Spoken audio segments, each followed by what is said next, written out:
Hello नमस्कार। ANMB home science classes में आप सभी का स्वागत है। तो आज मैं आप लोगों के लिए बहुत ही महत्वपूर्ण क्वेश्चन लेके आई हूँ जो TGT PGT LT grade net और आपके जो बोर्ड की परीक्षाएं हैं उससे संबंधित कुछ बहुत ही महत्वपूर्ण प्रश्न है। तो चलिए अब देर क्यों करते हैं, आइए देखते हैं हम लोग। तुम्हारा पहला प्रश्न है, सामाजिक व्यवहार जन्म से शुरू होता है, यह कथन सत्य है? हाँ, यह कथन सत्य है। दूसरा है, ईर्ष्या एक भावना है, कौन सी भावना है ईर्ष्या? नकारात्मक भावना है। तीसरा प्रश्न है, भोजन जन्य रेशों के कारणों में से एक है, क्या कारण है जिससे क्या होता है, जो भोजन जन्य रेशे होते हैं वो किन कारणों से दूषित होते हैं? तो सूक्ष्म जीवों से दूषित होना ही भोजन जन्य रेशों के कारणों में से एक है।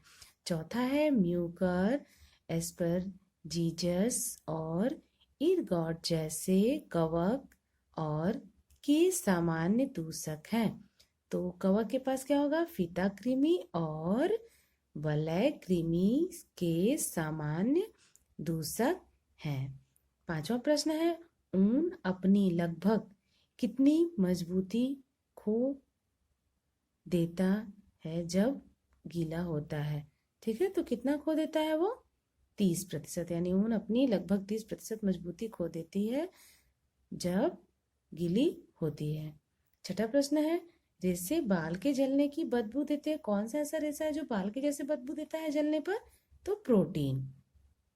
सातवां प्रश्न है, धागों का झुंड लंबाई में 840 यार्ड्स के रूप में जाना जाता है, उसे क्या कहते हैं? हैंग। आठवां प्रश्न है, सूत से बुना प्लेन रेशा है क्रीप, क्या कहलाता है वो? क्रीप कहलाता है। नवा प्रश्न है, चरण में सूत कताई के लिए तैयार होता है, क्या होता है तैयार?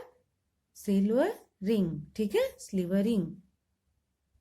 10वां प्रश्न है, इंटरलॉक हो जाने की ऊनी रेशों की विशेषता कहलाती है फेल्टिंग, क्या कहलाती है? इंटरलॉक, जब ऊनी रेशों में इंटरलॉक हो जाता है तो उसकी विशेषता क्या कहलाती है? फेल्टिंग।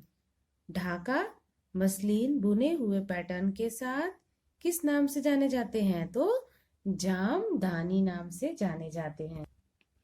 12वां प्रश्न है, चिकनकारी कला का उद्भव केंद्र कहाँ है? लखनऊ। लखनऊ जो है वो चिकनकारी कला का उद्भवन केंद्र है। 13वां प्रश्न है, प्रत्येक गुर्दा 1 लाख कार्यात्मक इकाइयों से बनी होती है जो कहलाती है नेफ्रॉन, क्या कहलाती है वो? नेफ्रॉन।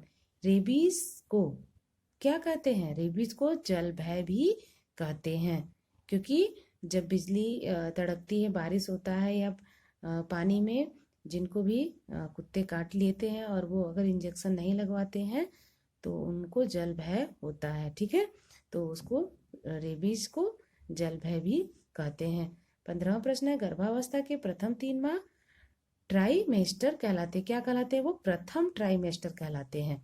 बड़ी आकृति के डिजाइन से बने, यदि आप स्थूलकाय हैं तो, अगर आप जो भी वस्त्र पहन रहे हैं उस पर बड़ी आकृति के डिजाइन बने हुए हैं तो स्थूलकाय है, तो उससे उस व्यक्ति को वो वस्त्र नहीं पहनने चाहिए, ठीक है। 17वां प्रश्न है, प्रतिजैवी भी कहलाते हैं, क्या कहलाते हैं? इम्यूनोग्लोब्यूलिनस, क्या कहलाते हैं? इम्यूनोग्लोब्यूलिनस। 18वां प्रश्न है, विरामावस्था में शरीर द्वारा वांछित ऊर्जा की मात्रा होती है आधारभूत उपापचय।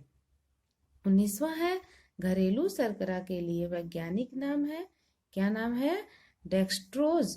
डेक्सट्रोज जो है वो शर्करा का घरेलू नाम है।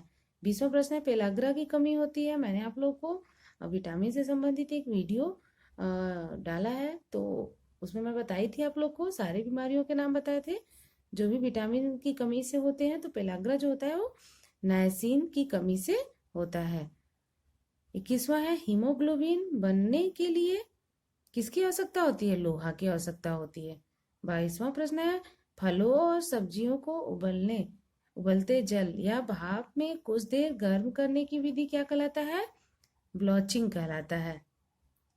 23वां और आखिरी प्रश्न हमारा है, खाद्य मिलावट की रोकथाम अधिनियम वर्ष 1954 में पारित किया गया था। किस सन में किया गया था? 1954। आप लोगों के लिए मैं और भी महत्वपूर्ण प्रश्न लेके आऊंगी, तो आप सभी लोग वीडियो को ध्यान से देखिए, मन लगाकर पढ़िए। धन्यवाद।